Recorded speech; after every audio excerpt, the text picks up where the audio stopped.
$8. Not 80, not 800, $8. That is the floor price that secondary ticket market platforms, Vivid Seats, TicketSmarter, take your pick, were listing for Indiana Fever games in the early stretch of the 2026 WNBA season. $8 to watch the most electrifying player in women's basketball suit up and take the floor. $8 for a seat inside Gainbridge Fieldhouse, the same building that just 2 years ago was the hottest venue in the entire WNBA. Let that sink in for a second, because that number is not just a ticket price. It is a verdict. It is the market, cold, agenda-free, brutally honest, telling you exactly what it thinks of the product being put on that floor right now.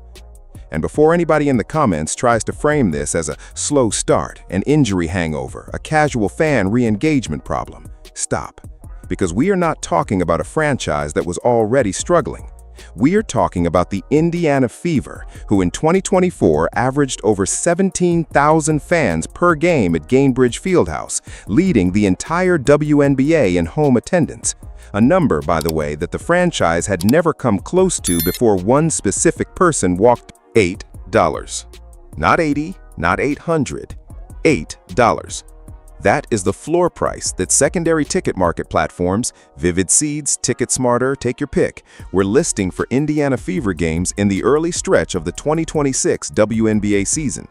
$8 to watch the most electrifying player in women's basketball suit up and take the floor. $8 for a seat inside Gainbridge Fieldhouse, the same building that just 2 years ago was the hottest venue in the entire WNBA. Let that sink in for a second, because that number is not just a ticket price. It is a verdict. It is the market, cold, agenda-free, brutally honest, telling you exactly what it thinks of the product being put on that floor right now. And before anybody in the comments tries to frame this as a slow start, an injury hangover, a casual fan re-engagement problem, stop. Because we are not talking about a franchise that was already struggling. We are talking about the Indiana Fever, who in 2024 averaged over 17,000 fans per game at Gainbridge Fieldhouse, leading the entire WNBA in home attendance. A number, by the way, that the franchise had never come close to before one specific person walked through that door. The same franchise that had road games drawing sellout adjacent crowds across the league. The same franchise whose games became genuine events, appointment television, the kind of thing people cleared their schedules for. That franchise, those fans, that player. $8. And here's what makes it worse. Caitlin Clark is healthy. She is back. She did not get hurt again. The roster on paper is good. Aliyah Boston re-signed, Kelsey Mitchell back, pieces added in the offseason.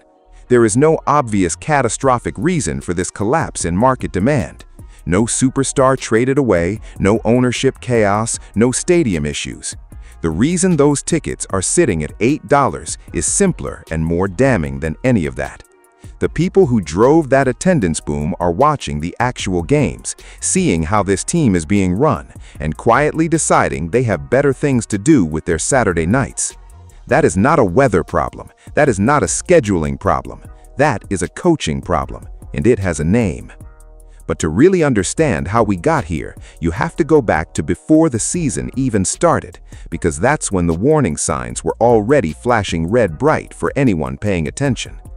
Most coaches, when they inherit a generational talent, spend the offseason figuring out how to maximize that talent, how to build a system around her strengths, how to put her in positions where she is impossible to guard. Stephanie White spent the offseason doing something different. She announced proudly, publicly, on record, that she was going to take the ball out of Caitlin Clark's hands. Read that again. She announced it. As reported by ESPN's senior WNBA writer and covered across multiple major outlets, Clark herself addressed the off-ball role at the team's April Media Day. She said, and this is paraphrased from her own words, that she expected to play mostly off the ball and mostly on dead balls, because running the full 94 feet against full court pressure every single possession is physically exhausting. And look, Nobody is throwing Clark under the bus for being honest about what her body went through.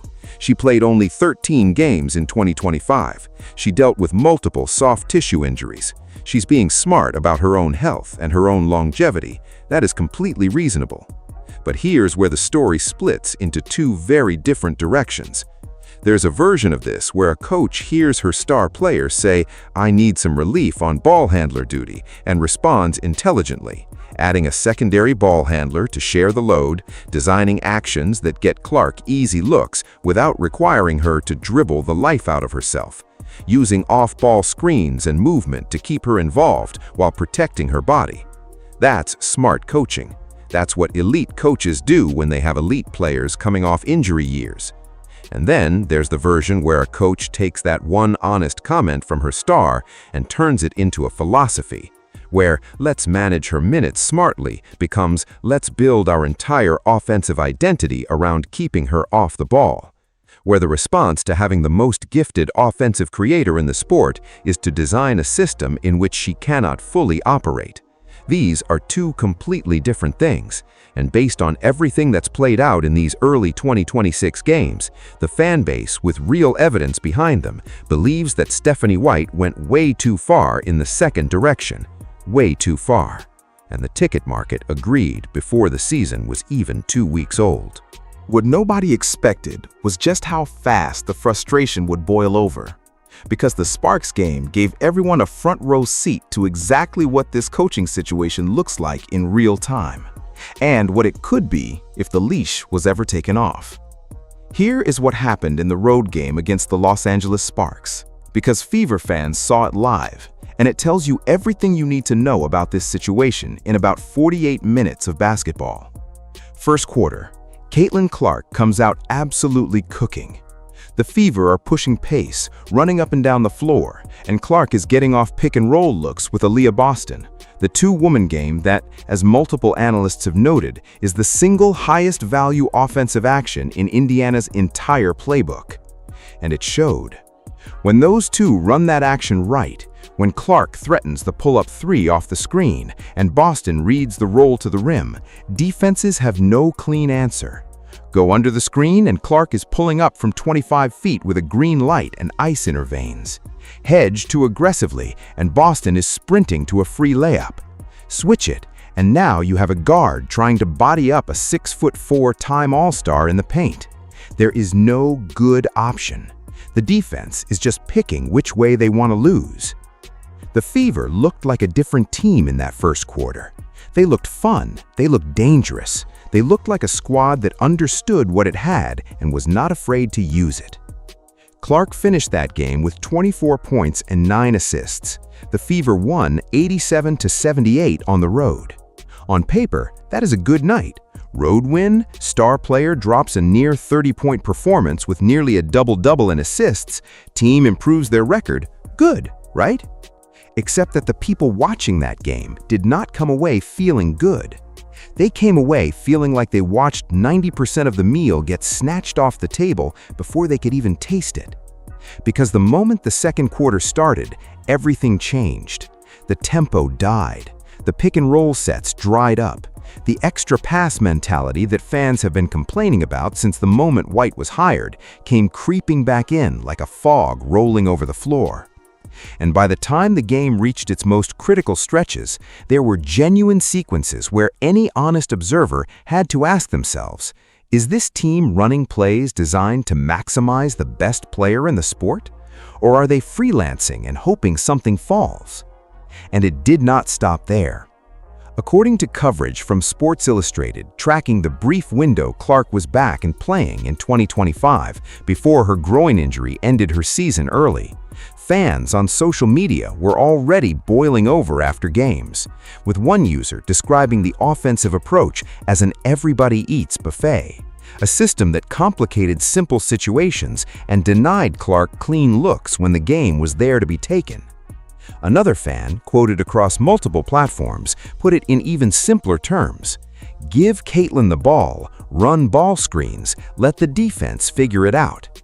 Simple, brilliant, and apparently impossible for this coaching staff to execute with any real consistency.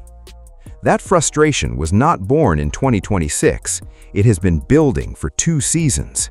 And Stephanie White's response to it has been a masterclass in how to say the right words while completely missing the point. Let's talk about Stephanie White directly, because she deserves a careful look. And when I say careful, I mean critical, not a compliment. As reported by Athlon Sports from coverage in early May of this year, White appeared on ESPN's Women's Sports Now program and was asked point-blank about the fan backlash to her off-ball philosophy. Her answer was something to the effect of, "Fans want to see their favorite players the way they have always seen them." She framed it as a challenge that no other coach has to navigate. She positioned herself as the rational adult in the room, calmly managing a situation that the fans, the same fans paying for tickets, buying jerseys, and watching every single game, are apparently too emotionally invested to understand. Now, here is where things get real. That answer is both technically true and spectacularly tone-deaf at the exact same time. Yes, Stephanie White has legitimate coaching reasons for some of what she's doing. After Clark played only 13 games in 2025 due to multiple soft tissue injuries, as documented across ESPN and major sports outlets, there is a real conversation to be had about load management and ball handler fatigue. Clark herself said at Media Day that running 94 feet against full-court pressure every possession is physically taxing, and that the team needed another ball handler to share that burden. That is a reasonable thing for a player to say.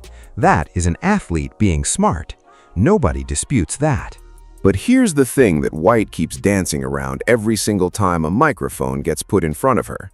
There is a version of playing Clark off the ball occasionally, strategically, surgically, in specific game situations to protect her body that makes complete sense.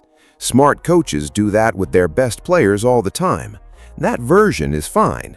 Nobody is asking for Clark to run the point for 40 minutes a night on a ravaged body. And then there's a version where you build your offensive identity around an approach that the league's most gifted offensive creator literally cannot thrive within, and then go on national television and suggest that the fans calling you out just do not understand the game. Those are two completely different things. One is intelligent roster management, the other is a coach protecting a philosophy at the expense of the player and the fan base that made the entire enterprise worth watching in the first place. The fans are not confused, they are not emotional, they are watching the games. And what they are seeing is the second version. The ticket market saw the second version too, before most analysts even started writing about it. This is not a complicated tactical argument. This is not some deep analytics debate that requires a sports science degree and 3 whiteboards to follow. This is about as simple as basketball strategy gets. The Indiana Fever have Caitlin Clark, one of the most lethal pull-up three-point shooters the sport has ever produced, a player who set the all-time single-season assist record as a rookie, who averaged 8.5 assists per game, who sees the floor at a level that genuinely only a handful of players in basketball history have matched. And they have Aliyah Boston, a 3-time All-Star forward who is, as outlined in comprehensive analysis from multiple outlets covering Indiana's offense, a legitimately elite pick-and-roll partner because of her ability to read the roll, create space inside, and finish at the rim with both hands. When those two run the two-woman game together, defenses face a nightmare with no clean solution. Either the defense goes under the screen and Clark steps into a pull-up 3 from the logo, or they hedge hard and Boston rolls to an uncontested layup, or they switch, and now you've got a smaller guard trying to hold ground against Boston in the paint, which is a fight Boston wins 9 times out of 10. There is no comfortable defensive answer, none, and that is the entire point of having those two players on the floor at the same time. And yet, game after game, quarter after quarter, that action is not the spine of this offense. It is not the thing the team runs in the fourth quarter when points need to come fast. It is not what they go to when the defense needs to be cracked open. Instead, what fans have consistently described across social media commentary, what multiple Newsweek commenters noted directly in coverage of the fan backlash, is the extra pass mentality. Line movement for the sake of ball movement, lineups and rotations that do not seem engineered to feature Clark in the moments when the game is there to be taken. Possessions that die in a fog of slow clock offense and committee-style decision-making, instead of letting the best player in the sport just play basketball. Multiple fans quoted in that Newsweek piece put it bluntly: White runs outdated sets and refuses to put Clark in the position she was built for. One commenter called for the entire coaching staff to be replaced outright. Another wrote, and this is a fan quote being repeated here for context rather than as editorial position, that White was going to go down in history as the coach who killed the league's biggest moment. That is hyperbole, obviously, but hyperbole fueled by genuine, documented frustration from people who love this team and cannot watch what they are watching without feeling like something is being wasted right in front of them. The worst part of all this is not even that the offense is underperforming. The worst part is what this situation is doing to the other half of that two-woman game, and that story has almost completely been ignored. Let's talk about Aliyah Boston, because this piece of the story almost never gets told, and it absolutely needs to be. Boston is a $6 million player. She is a former Rookie of the Year. She is one of the most technically skilled big, small, offensive players in the WNBA, a player with real post-game, elite hands around the rim, and the kind of pick-and-pop versatility that in the right system makes opposing defenses genuinely miserable. This is not a fringe player. This is not somebody filling a roster spot. This is a franchise-caliber talent who proved exactly what she was capable of during the 2025 season when Clark was injured and Boston had to carry the offensive load herself. She averaged 15 points and over 8 rebounds during that stretch. She was excellent. She was the player the Fever needed her to be when it mattered most. And for a team that was operating without its biggest star for most of the season, what Boston produced kept Indiana competitive in a way that nobody had any reason to expect. But here is the irony, and it is a deep, painful irony. In a system that is supposedly designed to feature Caitlin Clark while also creating opportunities for everyone else, Boston has ended up in no man's land. She is not getting the two-woman game with Clark the way her skill set demands. She's not being positioned through post entries or pick-and-pop actions that let her work in the spaces where she is genuinely dangerous. Instead, she's floating on the perimeter, receiving the ball in positions where she cannot create anything meaningful, watching possessions clock down into the same fog of extra passes and hesitant decision-making. What makes this truly damaging, beyond the basketball, beyond the wins and losses, is what it means for the Fever's identity as a team. Because the Clark-Boston two-woman game is not just their best offensive action. According to the consensus of analysts who have studied Indiana's offense in depth, it is the mechanism by which this entire team becomes something a defense genuinely fears. When it works, it does not just produce points, it distorts the entire defensive structure, creating advantages in other areas, generating movement, forcing help rotations that open up shooters on the perimeter. It is the engine that runs everything else. And that engine is sitting idle. Two of the Fever's best offensive players are simultaneously underutilized by a system that, in trying to create balance, has somehow managed to suppress both of them at once. That is not balance. That is waste. And the people paying $8 to watch it are noticing. There is something else underneath all the coaching frustration that deserves a real conversation, and it has nothing to do with philosophy or system design. It has to do with Caitlin Clark's physical health and what the past 18 months have actually meant for her body. Clark played only 13 games in 2025, multiple soft tissue injuries, a season that should have been a massive leap forward, her sophomore year after the most celebrated rookie campaign in WNBA history, turned into a stop-and-start nightmare of recovery timelines and setbacks.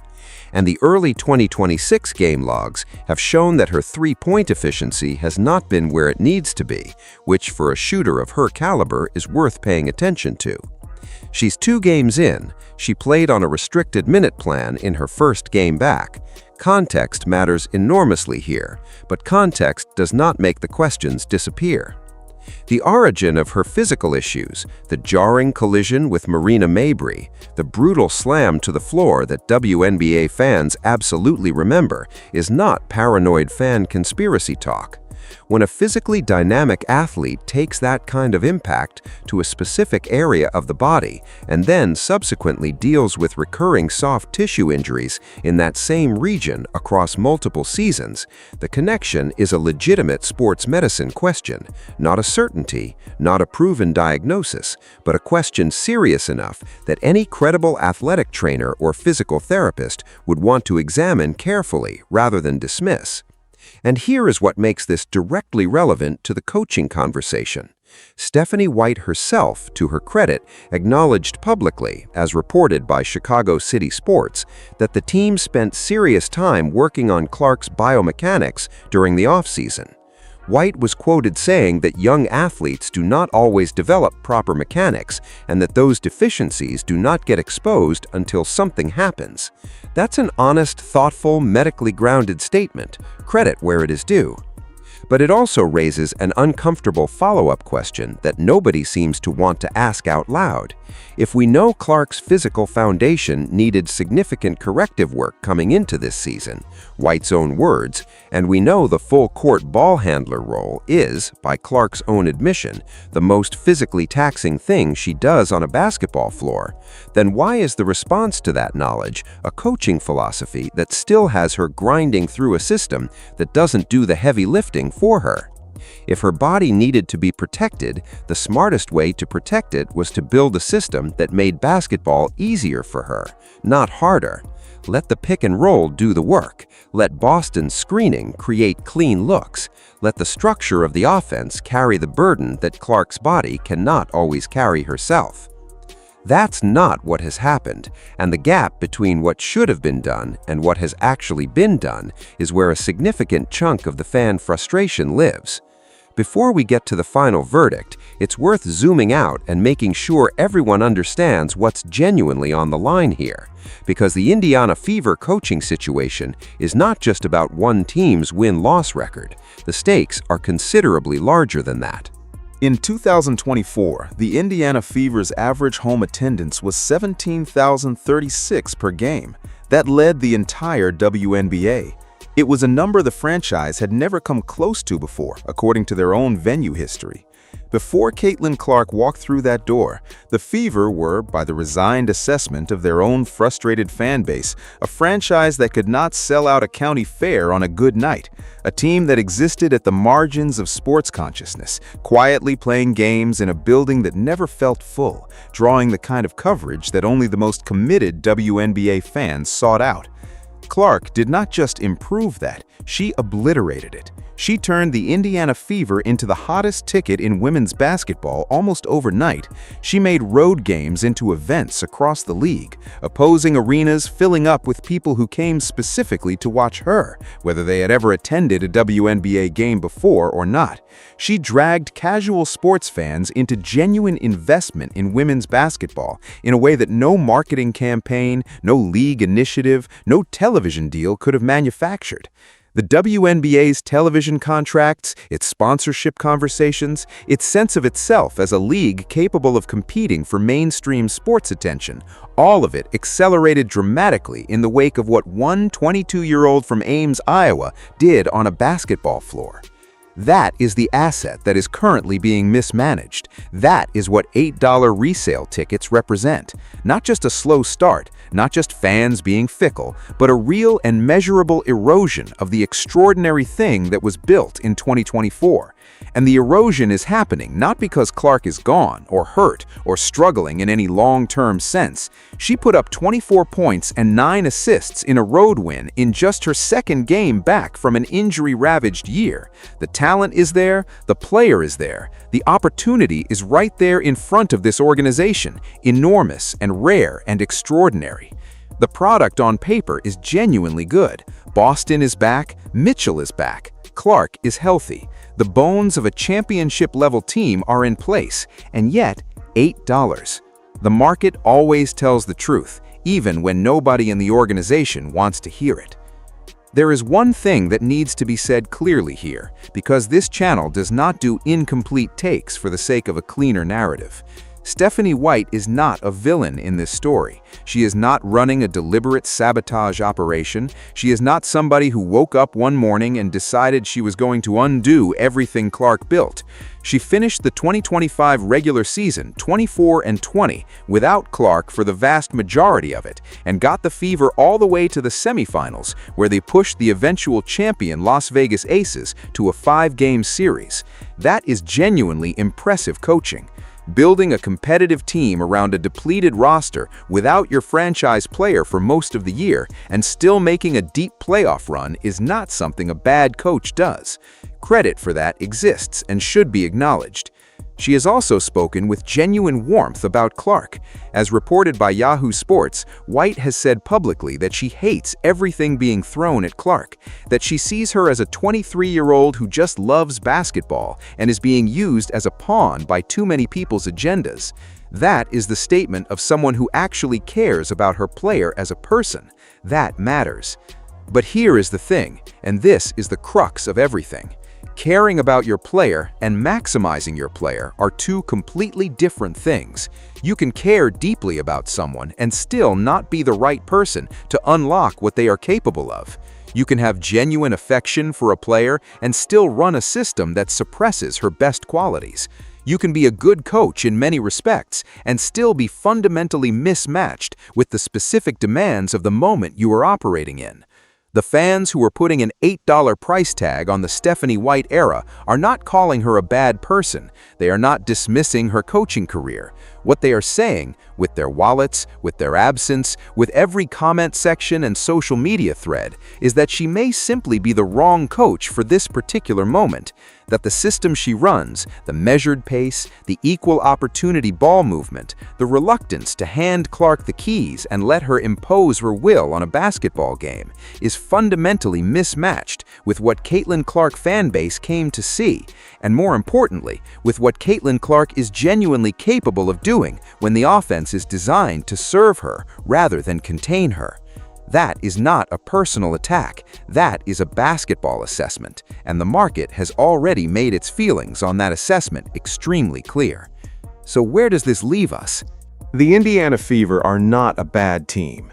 Caitlin Clark is not a player in decline. She is in the best health she has been in 2 years. She spent the entire offseason doing exactly the work that needed to be done on her body, and the early returns show a player who is fully capable of being what she was in 2024, one of the most compelling athletes in American sports, full stop.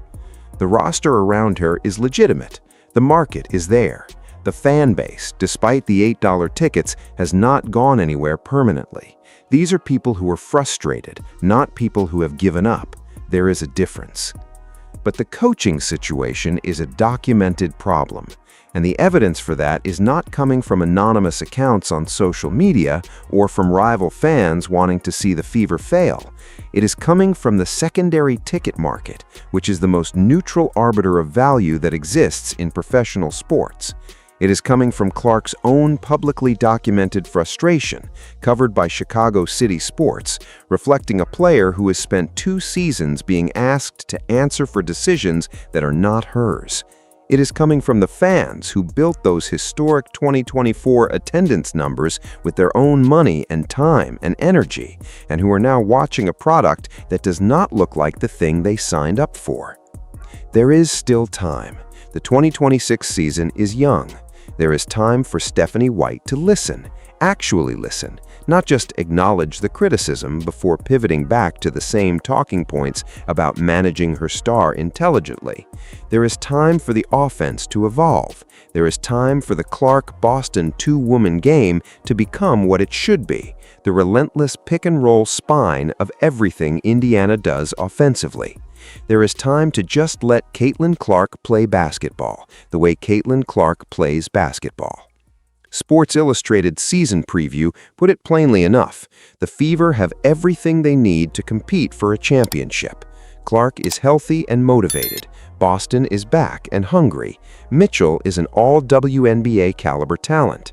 If this coaching staff can get out of its own way, run the pick and roll the way it needs to be run, trust Clark to create in transition, and just let the woman shoot her threes, the fans will come back. The tickets will not stay at $8. The building will fill up again, because the appetite for what Caitlin Clark does on a basketball floor has not gone anywhere. It is just sitting there, waiting to be fed. But if we reach the end of June and this offense still looks like a committee meeting operating at half speed, if those pick-and-roll sets are still being abandoned after one quarter, if Boston is still floating on the perimeter, touching the ball in positions where she cannot help anyone, if Clark is still working against her own system every time she tries to take over a game, then those $8 tickets are going to look like the most generous thing the market ever said about this era in Indiana. The scoreboard does not lie. The secondary market does not lie. And right now, both of them are saying the same thing loudly enough that no amount of media appearances or carefully worded statements about player welfare is going to drown it out. The question is not whether Stephanie White is a good person. She is. The question is whether she is the right coach to take Caitlin Clark and the extraordinary moment she represents where it needs to go. And right now, at $8 a ticket, the market has already started writing its answer.